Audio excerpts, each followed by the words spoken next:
Buenas, ¿qué tal? ¿Cómo están? Bienvenidos. Me alegro que estén hoy acá. Me presento, mi nombre es Diego Delgadillo y en esta ocasión veremos un pequeño preámbulo, una pequeña introducción a las grandes civilizaciones. Vamos a dar un pequeño preámbulo de la historia. Hablaremos de la prehistoria, de algunos cambios significativos que tuvo la humanidad, como lo fueron pasar del nomadismo al sedentarismo. Hablaremos también del origen de la escritura, algunos otros temas más. Bueno, en esta ocasión vamos a hablar de las civilizaciones, de las grandes civilizaciones, 4 culturas principalmente. En esta ocasión hablaremos de la cultura mesopotámica, hablaremos de los egipcios, los chinos y los indios.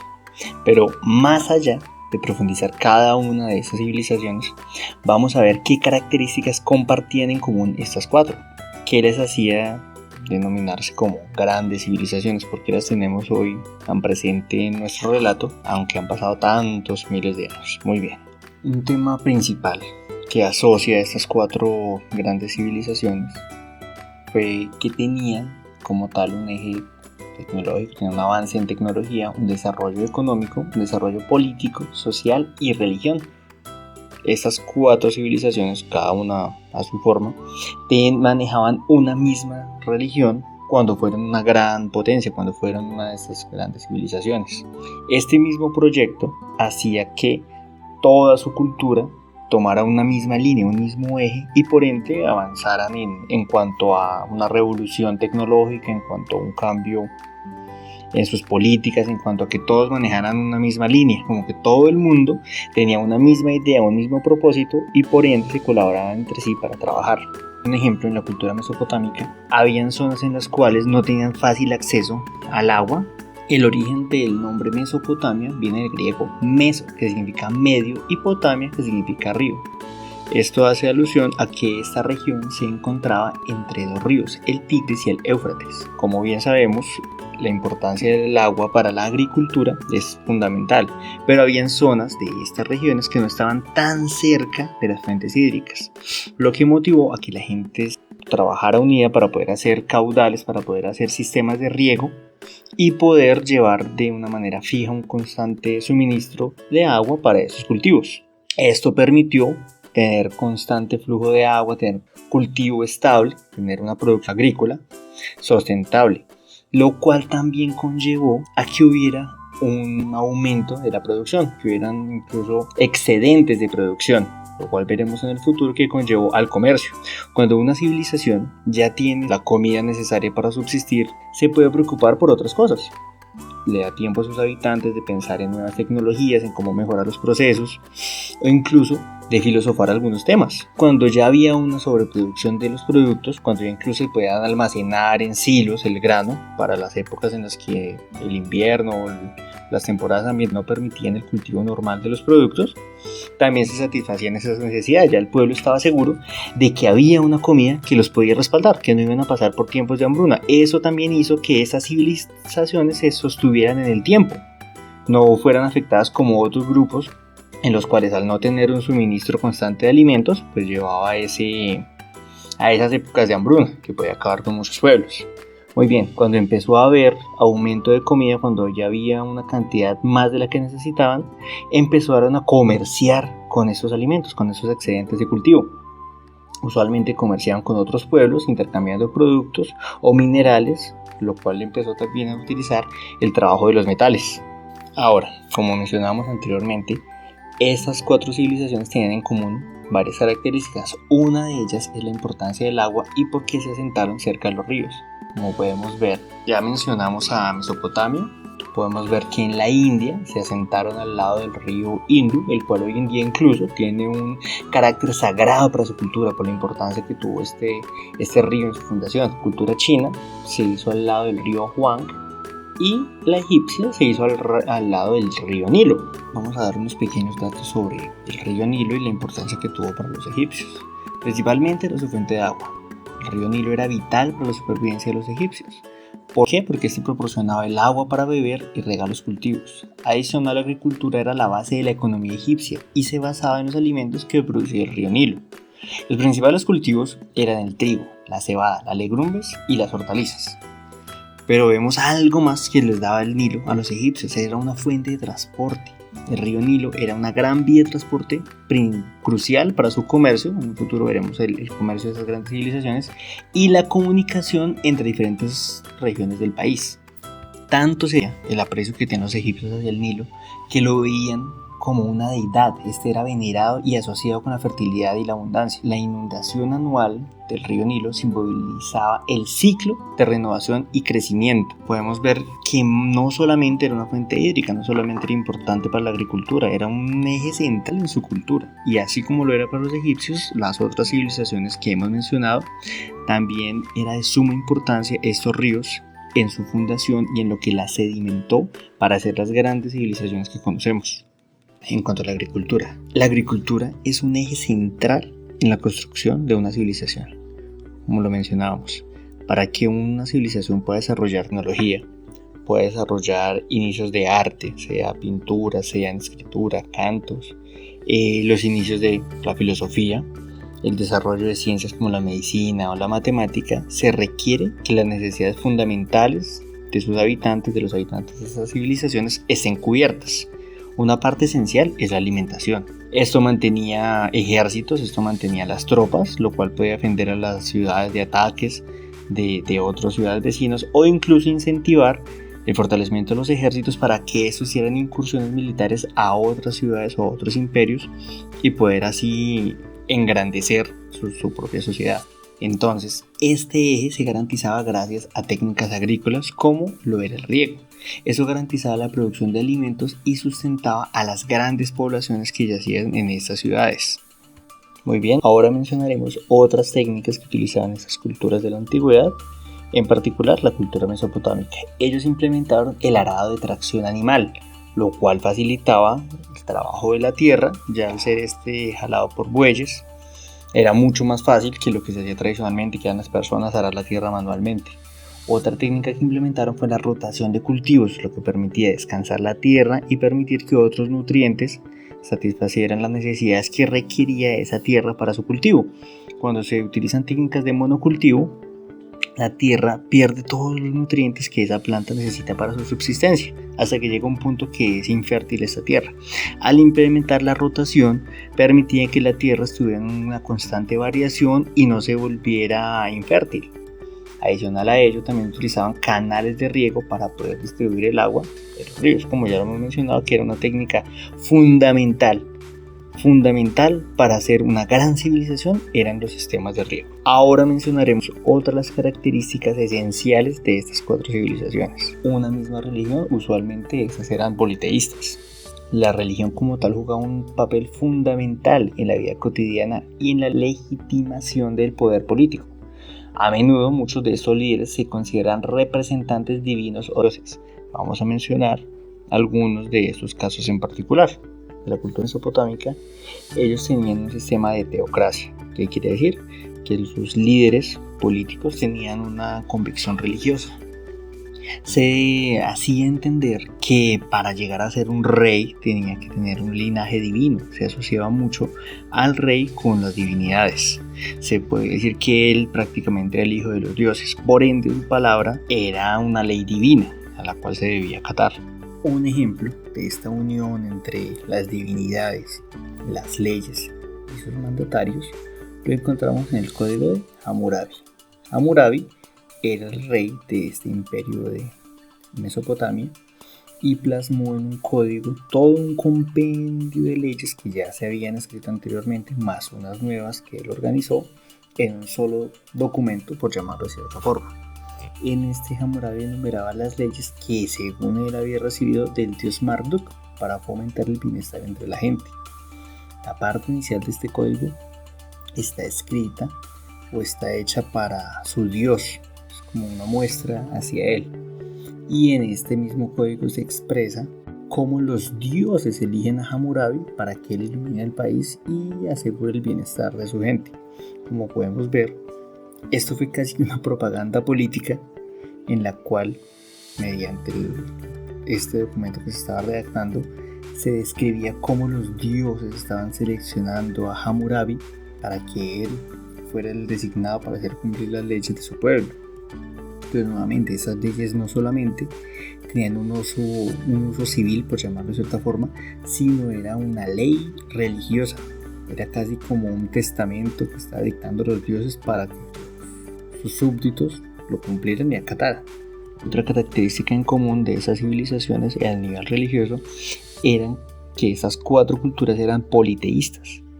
Los hindúes tienen un millar de dioses para diferentes situaciones, ocasiones, momentos, circunstancias, al igual que los egipcios, como mencionamos, incluso el río Nilo era una de sus deidades.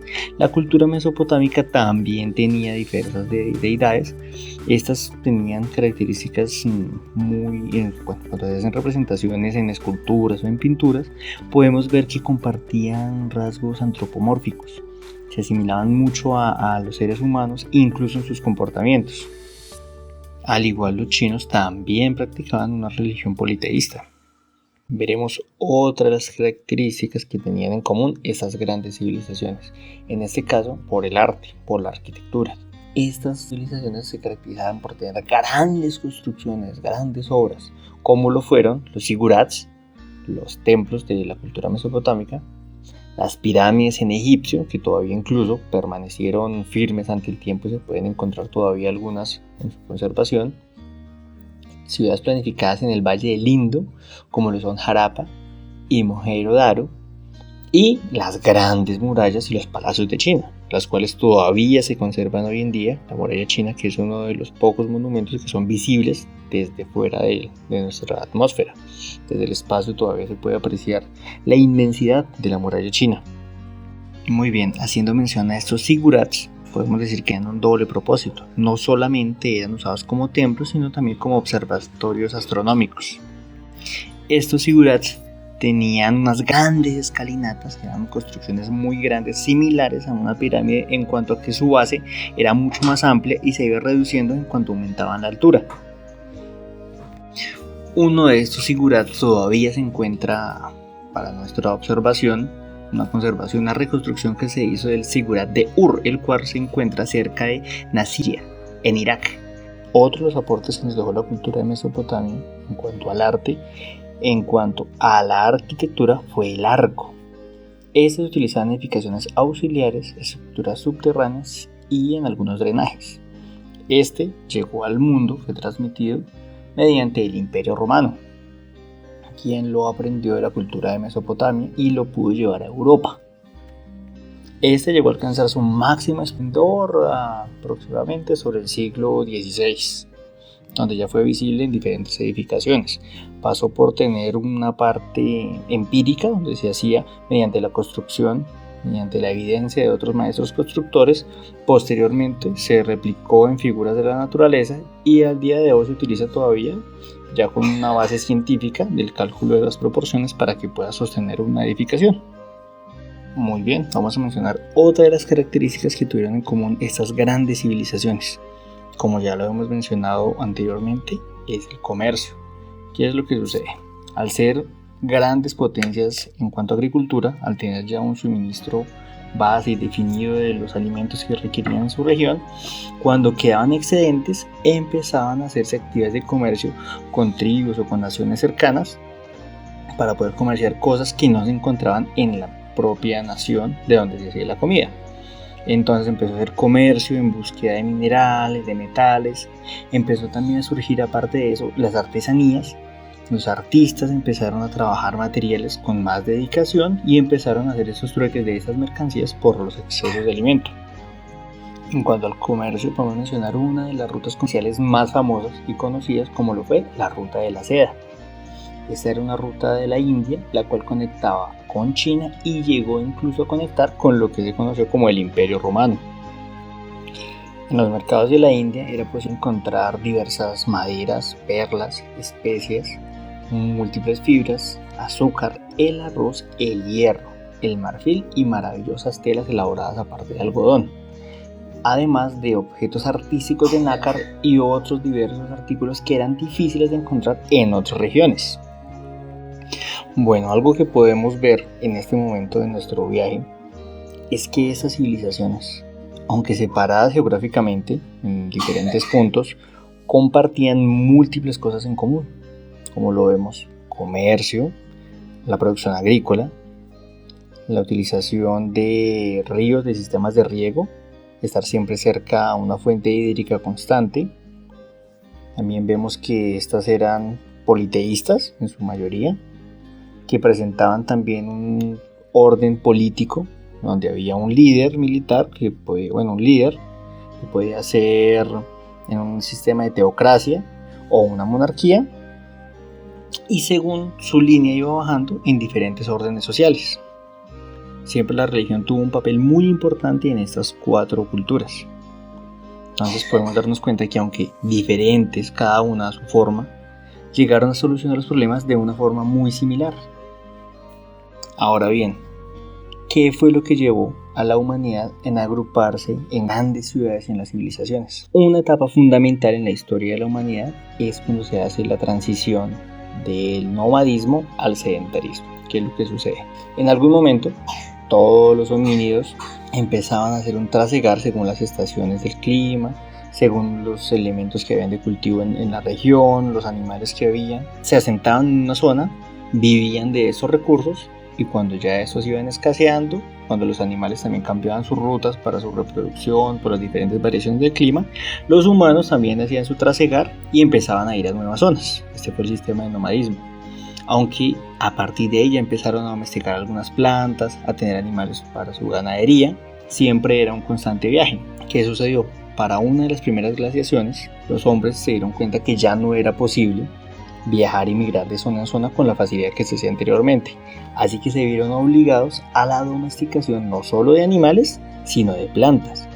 Esa fue la base de la agricultura.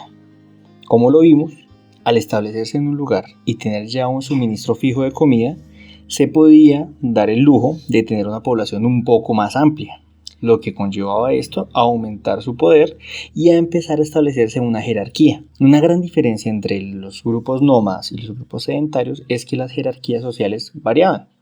En un grupo nómada, todos viven gracias al favor de ayudarse unos a otros. Al viajar por diferentes zonas, se busca que el más fuerte vaya adelante, que puedan ayudar a los demás. Si uno se queda, los demás tratan de ayudarlo para que todos puedan llegar a buen puerto. Así que la jerarquía social es horizontal. Todos tienen su mismo valor, todos aportan a una comunidad. En un sistema sedentario, usualmente siempre hay una persona que ocupa un lugar de poder por encima de los demás. Siempre las personas encargadas de los trabajos tienen una escala social menor. Esto hace que se parta de una manera muy trascendental entre los nómadas a los sedentarios y el escalafón social, donde haya grandes separaciones y se puedan establecer clases sociales. Hoy en día podemos comprender que el sistema nómada es un sistema más armonioso con el medio ambiente, con la naturaleza, pues no busca cambiar su entorno para adaptar a las comunidades al entorno, sino que las comunidades se adapten ellas al entorno. Como nos damos cuenta, los animales en su orden natural manejan un sistema así, nómada. Van migrando de lugar en lugar, buscando los recursos que son favorables para su condición. Hoy en día todavía existen culturas nómadas, pero tristemente estas se han visto afectadas por las grandes ciudades sedentarias, por los asentamientos sedentarios, que ocupan los mejores lugares, los que ellos antes utilizaban cuando llegaban a una zona. Hoy en día ya los encuentran habitados. Entonces cada vez son menores los grupos que se encuentran de población nómada. Continuando con nuestro relato, llegamos al punto de la escritura. Esta fue una herramienta fundamental en la construcción de las sociedades modernas y también estuvo presente en las civilizaciones. Como lo vemos a ver, un gran grupo social, al estar múltiples personas establecidas en comunidades, era necesario transmitir información y que ésta fuera entendible para todos y que se pudieran llevar a cabo incluso algunos conteos. Parte de eso fue el motivo de buscar una forma de transmitir esta información, esta necesidad que se tenía. Muchas veces la escritura comenzó para llevar procesos contables, la cantidad de grano que se tenía, un censo de las personas, cuantificar los recursos. Posteriormente, esta ya evolucionó como una forma de lenguaje hasta conocerse la escritura que tenemos hoy en día. En cuanto a las culturas que ya hemos visto, podemos ver que en Mesopotamia tenemos la escritura cuneiforme, que era lo más cercano a un alfabeto, la cual se escribía en estas plantillas de arcilla con la herramienta para ir tallando las letras. Posteriormente en Egipto tenemos los jeroglíficos, que podríamos asociarlos en cierta forma a pictogramas, que eran imágenes que representaban ideas, palabras y sílabas, pero también ya comprendían una forma de lenguaje. Y para China tenemos los sinogramas. Estos caracteres chinos son ideográficos. ¿Qué quiere decir con esto? Que cada símbolo representa una idea o un concepto y se pueden combinar para formar palabras y frases completas. Un dato interesante que podemos tener en cuenta es que la escritura no en todos los lugares surgió de la misma forma, o porque en algunas civilizaciones se conoció la escritura de una manera más temprana que otra. Podemos darnos cuenta que algo que favorece el origen de la escritura son que haya los materiales adecuados en esa zona para poder encontrar una forma de establecer un mensaje, bien sea la arcilla, bien sean tablas de madera. Un ejemplo es la arcilla, como lo mencionamos anteriormente, en la escritura cuneiforme. Y otra característica importante es el comercio. Al existir una ruta comercial, hay también un intercambio de ideas entre un pueblo y otro, lo que conlleva a desarrollos más complejos como lo son una escritura definida.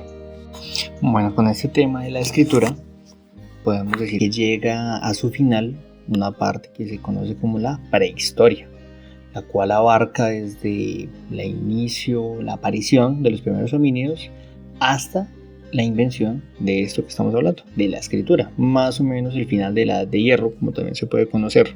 Bueno, a continuación presentaremos algunos de los aportes que nos dejaron estas civilizaciones, que son hoy en día fundamentales y que hacen parte de nuestra cotidianidad. Muy bien, podemos mencionar que la cultura mesopotámica nos dejó grandes avances en matemática y astronomía. Creación del sistema sexagesimal. ¿Qué quiere decir esto? La base 60 para la medición del tiempo. Como lo vemos, todavía lo utilizamos en los segundos, minutos. Además de esto, nos dejaron el código de Hammurabi, como lo mencionamos anteriormente, fue el primer sistema legal codificado conocido por el hombre. Aparte, pues la escritura cuneiforme, que también se le conoce como el primer sistema de escritura base para la documentación histórica. Por el lado de los egipcios podemos encontrar la arquitectura monumental, como lo son la construcción de las grandes pirámides y las técnicas avanzadas que utilizaron en ingeniería para su construcción. También rescatamos conocimientos médicos. Ellos fueron las primeras civilizaciones en crear textos médicos como el papiro de Ebers. También nos dejaron el calendario solar. El desarrollo del calendario de 365 días se lo debemos a esa civilización. Por el lado de la civilización de India, el sistema de numeración, la introducción del concepto cero y el sistema decimal. Eso fue un aporte increíble para la matemática. En cuanto a filosofía y espiritualidad, tenemos textos como los Vedas y sistemas de pensamiento como el yoga. En urbanismo, crearon las primeras ciudades planificadas con sistemas de drenaje avanzados ya en estas ciudades. Ahora, por el lado de China, invención del papel y más tarde de la imprenta. También nos dejaron una revolución para el mundo como lo fue la pólvora, la brújula y la seda. Esas innovaciones fueron fundamentales para la navegación y la tecnología. Como conclusión podemos mencionar que todas estas civilizaciones, aunque muy diferentes las unas de las otras, encontraron nuevamente soluciones muy similares y llegaron a grandes resultados. Si nos damos cuenta, aunque esas eran diferentes entre sí, manejaban muchas características comunes entre ellas. Esto hoy en día, como conclusión, lo podemos acercar a nuestra vida como una forma de entender las problemáticas actuales. Darnos cuenta que aunque parezcan problemas únicos, que solamente afectan a nuestra comunidad, a nuestro país, a nuestra sociedad, muy posiblemente otras comunidades humanas estén siendo afectadas por los mismos problemas. Como vemos, todas estas civilizaciones, aunque muy diferentes, tenían que buscar las soluciones a los mismos problemas. Así que posiblemente alguien en algún lugar de la Tierra esté pasando por una circunstancia similar a la que nos está aconteciendo. ¿Qué quiere decir con esto? Que podemos trabajar en conjunto por buscar una solución a estos problemas. O incluso alguien ya tuvo que haber pasado por estos problemas y encontró una solución. O tal vez en la búsqueda de una solución pudo llegar a un avance que el cual podemos continuar y llevar a cabo la solución a nuestros conflictos. La historia para nosotros debe ser una carta de navegación. Es un mapa que nos muestra de dónde venimos, qué problemas se solucionaron, qué conflictos se presentaron y cuáles incluso pueden volver a presentarse.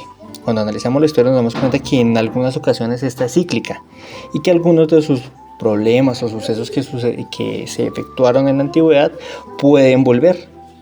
Por eso es muy importante saber en qué parte de la historia estamos, qué suceso está ocurriendo en este momento, a consecuencia de qué y esto en qué podría terminar. De antemano quiero agradecer a quien haya llegado a este punto del podcast. Este programa fue inspirado en un trabajo para la cuarta unidad de historia del segundo semestre de la Universidad del Quindío en la licenciatura de Ciencias Sociales, y como reflexión nuevamente hago hincapié en que veamos a la historia como algo tangible, como algo que podemos entender, comprender, analizar y que nos va a dar una solución o una nueva perspectiva a una circunstancia que estemos viviendo.